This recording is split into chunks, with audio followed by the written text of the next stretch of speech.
자, 그리고 창업자금을 어떻게 조달할 것이냐.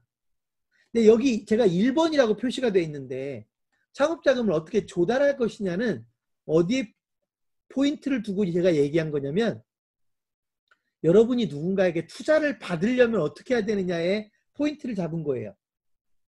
일반적으로 자영업 창업을 하는데 누가 투자를 해주려고 하진 않겠죠. 일반적으로는. 그런데요. 요즘은 꼭 그렇지 않습니다. 제가 아는 한 투자회사가 콩나물 국밥집을 30개를 냈어요. 그러니까 이 회사는 사모펀드인데 뭔가 새로운 투자처를 찾다가 우연히 누구에게 콩나물국밥집이 괜찮다라는 이야기를 들어서 어떤 브랜드겠죠. 듣고 그 브랜드에다가 매장을 하나씩 내기 시작했는데 거기서 돈이 벌리기 시작하니까 나중에 30개까지 매장이 늘어나더라는 거예요. 이 한 회사가 만든 매장만. 그러니까 그 얘기는 뭐냐면 자영업도요. 여러분이 돈을 벌 수 있다라고 하는 그림을 그려가지고 소위 투자해줄 여력이 있는 분에게 가서 투자를 해달라고 하면 투자를 받을 수 있다. 아까 제가 그랬잖아요. 여기 지금 아까 제가 앞 1교시에 얘기했던 금천구 가산동의 그 매장이 결국은 외부 그 외식 장비 회사에게 투자를 받은 거고요. 역삼동에 있는 매장은 가맹본부에게 투자를 받는 거거든요. 어떤 요건이 충족이 되면 투자를 받냐면 가맹본부가 욕심날 정도로 좋은 입지 조건을 찾아내면 투자를 받는 거예요.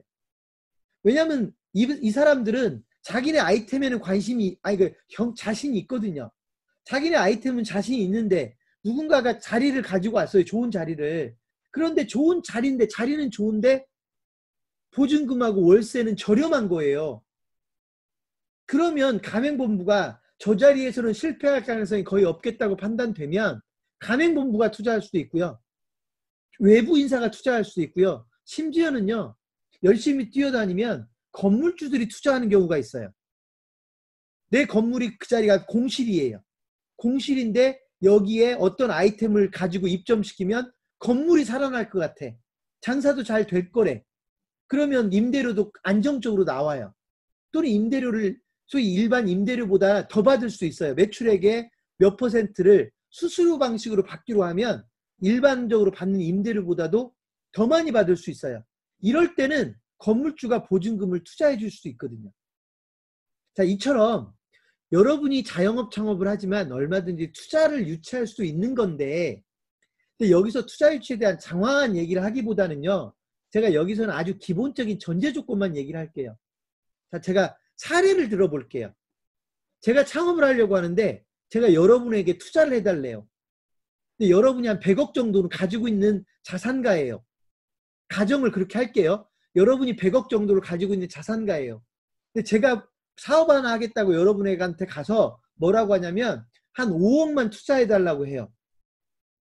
5억만. 그 여러분 100억 가지고 있는데 5억 투자해달라고 하니까 여러분한테는 별 무리는 없어요. 자, 그런데 여러분 입장에서 어떤 경우는 투자를 해주고 어떤 경우는 투자를 안 해주겠는가 여러분 생각 한번 해보십시오.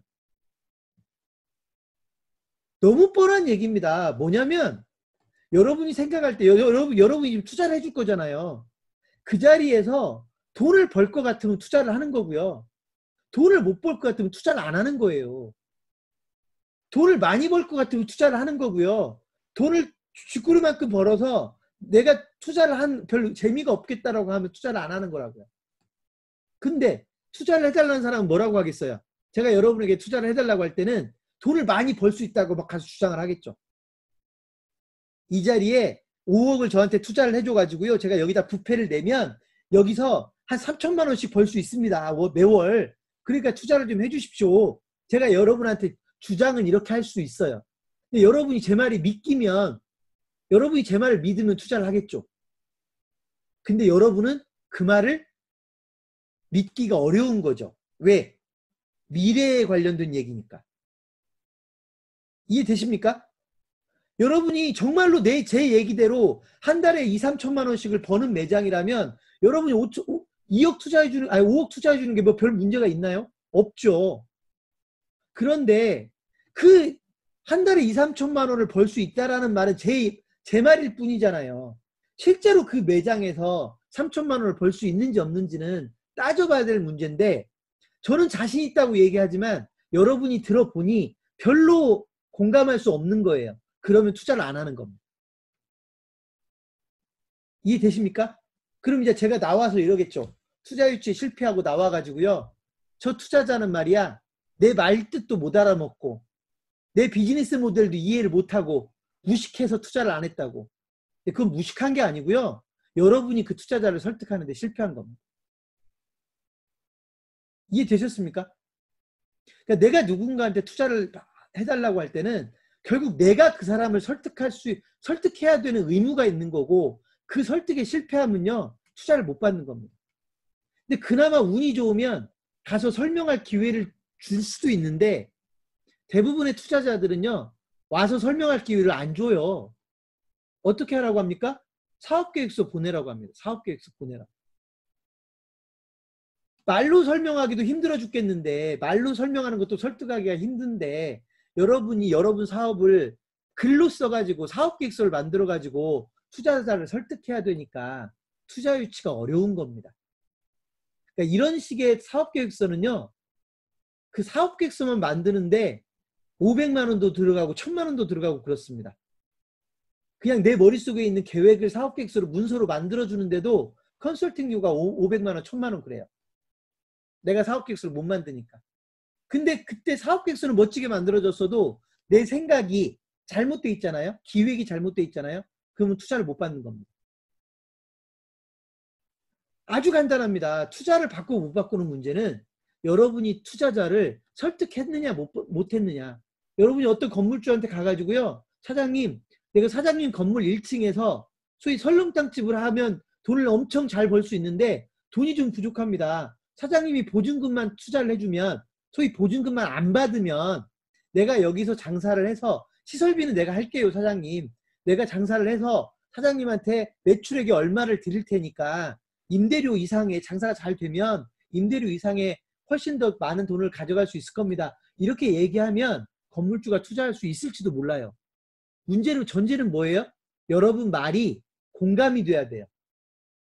여러분이 그 자리에서 1000만 원을 번다고 했으면 그분 생각에도 정말로 1000만 원을 벌 수 있겠다라는 생각이 들어야 된다고요. 근데 여러분은 1000만 원을 벌 수 있다고 막 자신 있어 하는데 건물주가 볼 때는 못 믿겠거든요. 믿음이 안 가거든요. 그러면 투자를 안 해주는 겁니다. 이해되셨나요? 제가 그 아까 여기 3천만 원 내고 투자를 받기 위해서요. 여기에서 어떻게 해야 어떻게 하면 얼마 정도를 벌 수 있으니까 사장님이 여기다 보증금하고 시설을 투자해도 손해가 안 날 거다라고 설득을 했기 때문에 그분이 여기에다가 투자를 해주는 겁니다. 그래서 창업자는 3천만 원만 가지고 창업할 수 있게 되는 것이죠. 이해되셨습니까? 투자 유치라는 게 바로 이런 겁니다.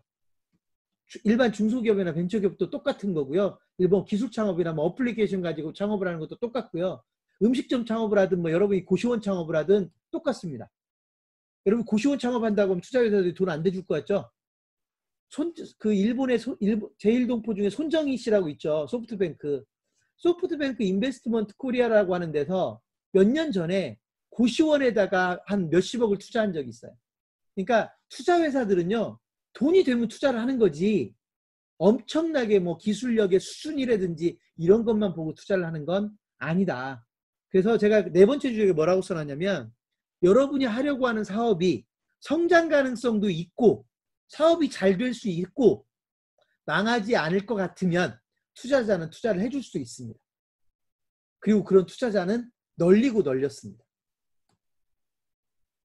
그래서 제가 여러분이 혹시라도 가맹사업을 전제로 해서 투자를 받겠다라고 하면 이제 이런 그림이 좀 더 쉬워지는 것이죠.